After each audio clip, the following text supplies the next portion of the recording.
여야의 극한 대치가 일단은 멈췄습니다. 박병석 국회의장이 제시한 검수완박 중재안에 전격 합의했죠. 검찰의 직접 수사권과 기소권을 분리하되 직접 수사권은 단계적으로 폐지하는 방안입니다. 하지만 검찰은 사실상의 검수완박과 다름없다며 반발하고 있죠. 김호수 검찰총장과 고검장 전원이 사직서를 냈습니다. 검찰 초유의 지도부 총사퇴로 번졌는데요. 관련 내용을 신혜원 체커가 정리했습니다. 네, 가정의 시작을 알리는 코너 뉴스픽5 시작해 보겠습니다. 자, 오늘 준비한 소식입니다. 둘 다 수용, 그리고 남북 친서, 진정한 반성이란 국가부도위기와 2년 만의 예비군입니다. 자, 결국 한숨 돌릴 수가 있게 됐습니다. 당 안팎의 비판에도 검수완박을 밀어붙이던 민주당, 당장 오늘 본회의를 열 기세였는데요. 박병석 국회의장이 발벗고 중재에 나선 끝에 극적 합의를 이뤄냈습니다. 민주당과 국민의힘 모두 박 의장이 내놓은 중재안을 받아들였습니다. 국회의장께서 중재안으로 제시한 것에 대해 수용하기로 이렇게 결정을 했습니다. 우리 뜻이 그대로 다 반영됐다고 볼 수는 없는 것이죠. 중재안에 좀 부정한 것들은 향후 우리가 보완해 가겠다라고 최종적인 결론을 내렸습니다. 의장의 중재안은 사실 의장과 양당 원내대표가 서너 차례 회동을 통해서 합의한 안입니다. 형사소송법과 검찰청법을 좀 다듬어야 되기 때문에 그거를 수정해서 다음 주에 본회의에서 처리될 예정입니다. 두 당 모두 100% 만족할 순 없지만 조금씩 양보하고 타협할 수밖에 없었다는 입장입니다. 박병석 의장은 어떤 정책도 국민과 함께 가지 않으면 성공할 수 없다고 말했죠. 오늘 반드시 결론을 낼 겁니다. 이렇게 갈갈이 찢어진 국민들이 대선 때 국민들이 나누고 상처가 났는데 더 이상 이 상처를 굳히는 국회는 결코 국민들로부터 신뢰받지 못한다는 것도 경고해드립니다. 박 의장의 중재안은 크게 8가지의 내용이 담겼습니다. 검찰의 직접 수사권과 기소권을 분리하는 것을 기본 전제로 직접 수사권은 단계적 폐지, 보완 수사권은 제한적 허용하는 것이 핵심입니다. 자, 두 번째 항을 보면요. 현재 검찰에게 주어진 6대 범죄 수사권 중에서 공직자범죄, 선거범죄, 방위사업범죄, 대형 참사를 삭제하자고 했습니다. 자, 이 경우에 검찰이 직접 수사에 나설 수 있는 것은 6대 범죄 중에서 이 부패와 경제범죄 두 가지만 남게 됩니다. 이조차도 경찰 등의 다른 수사기관의 대응 역량이 일정 수준에 이르면 완전히 폐지하도록 했습니다. 억울한 피해자를 만들지 않는 범위 내에서 서로 타협을 했다. 검찰이 갖고 있는 보완 수사권은 그대로 유지가 되고 그거는 손을 댈 수가 없는 거예요. 그리고 직접 수사권 중에 6개 범죄 중에 2개 범죄만 부패 범죄하고 경제 범죄는 검찰이 그대로 갖고 있는 것이고. 자, 이어서 세 번째 항을 좀 보겠습니다. 검찰 특수부 6개를 3개로 감축하고 특수부 검사의 수도 일정 수준으로 제한하도록 했습니다. 조직의 규모를 줄이면 할 수 있는 일의 양도 줄어들 수밖에 없는데 그 효과를 노린 겁니다. 자, 마지막으로 5번째 항 보겠습니다. 네. 이 국회 사법개혁특위를 구성한 뒤에 소위 한국형 FBI로 불리는 중대범죄수사청 구성을 논의한다. 기존에 검찰이 다루던 대형 사건을 전담할 기관을 따로 마련하자는 겁니다. 그리고 나면 그때 검찰의 직접 수사권을 완전히 폐지합니다. 이 한국형 FBI를 6개월 이내에 만드는 법을 처리하고 준비를 거쳐서 설립하는 1년 6개월 내에 이 2대 범죄도 이제는 직접 수사권이 폐지된다는 것입니다. 양당 모두 최선이 아닌 차선, 또 최악이 아닌 차악을 택한 셈입니다. 민주당의 강성 지지층들은 박병석 의장과 민주당 지도부를 향해서 분노를 표출했는데요. 국회의장실은 하루에 1000통이 넘는 팩스가 쏟아졌다고 합니다. 사랑하는 박병석 의장님, 우리 개딸과 양아들은 검찰공화국에서 살아가야 하나요? 라는 내용들이 담겨 있습니다. 여기서 이 개딸과 양아는 이재명 상임고문의 지지자들이 스스로를 지칭하는 표현입니다. 민주당 홈페이지 상황도 비슷한데요. 박병석은 역사의 죄인이다. 박병석을 탄핵하라 같은 글들이 쏟아졌습니다. 이번에 통과 못 시키게 되면 의원들 50명, 청와대 20명, 문재인, 이재명 이 후보도 무사하지 못할 것이다. 일종의 이렇게 피해망상을 주입을 하는 거거든요. 강성 지지자층들을 갖다 세뇌를 하다 보니까 지금 저주에 걸린 겁니다. 자기들 스스로. 우리가 국민적 공감대를 잃고 조급함을 드러내고 그 소탐대실 하다가 자승자박으로 가는 정말 민주당 하다 별걸 다 한다. 검찰은 반대 이유로 국회 중재안에 반기를 들었습니다. 당장의 검수완박은 막은 듯해도 결과적으로 단계적으로 검찰을 말살하고 정치권 수사를 막으려는 악의적인 법안이라는 건데요. 김호수 총장은 모든 상황에 책임을 지겠다면서 또다시 사직서를 제출했습니다. 국민을 위해 올바른 결정을 내주셨으면 좋겠다 하는 게 저희 간절한 마음입니다. 만약에 이러한 입법이 도입된다면 당연히 책임지고 직에 연연해서는 안 된다라는 생각 갖고 있고요. 네, 오늘 오후에 이 서초동 대검찰청을 떠났습니다. 대검의 공식 입장도 발표가 됐습니다. 국회 검수완박 중재안은 사실상 기존의 검수완박 법안의 시행 시기만 잠시 유예하는 것에 불과하다.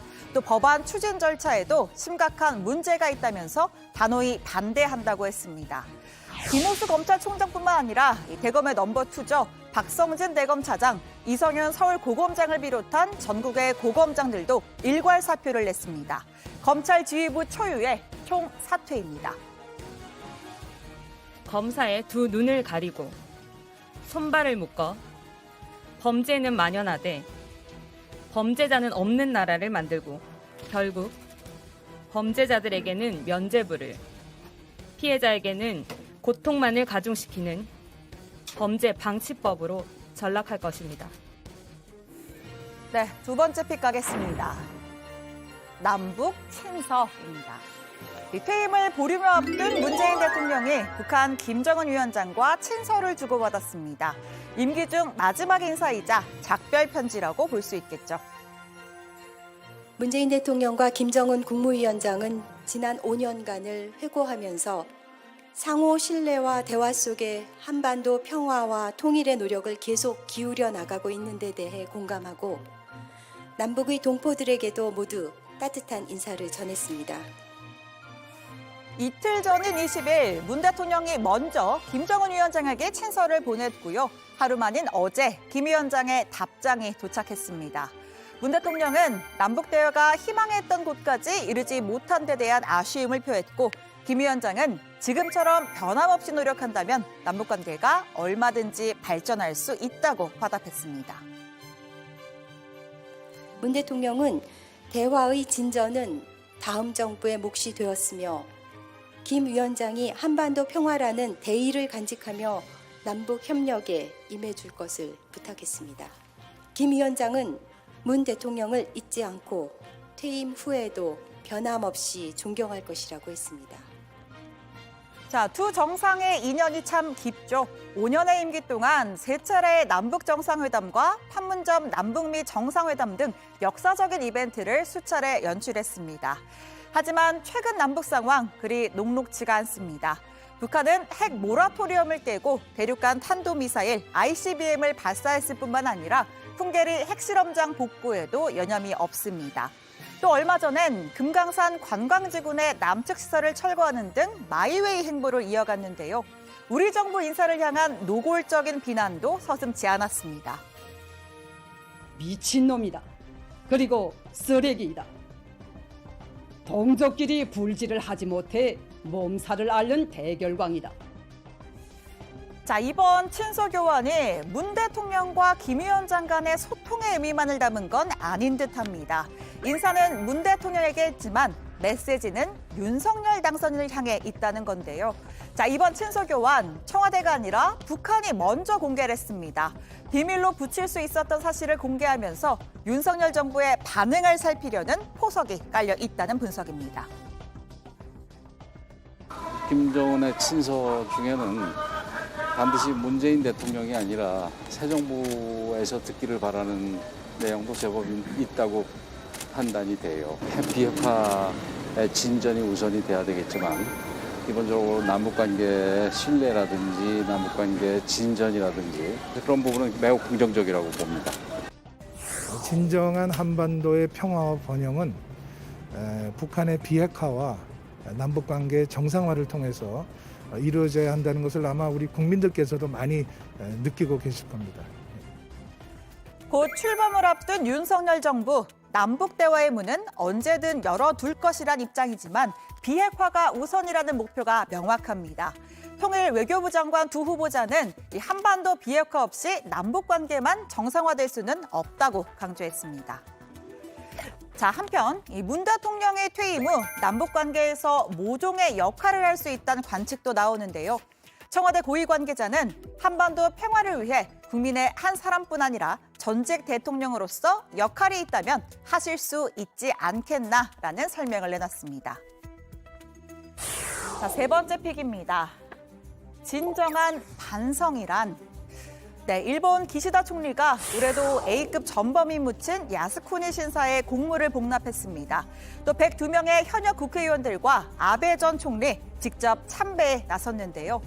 그런가 하면 2022년 일본 정부의 외교 청서에는 독도가 일본 땅이라는 억지 주장이 또다시 담겼습니다.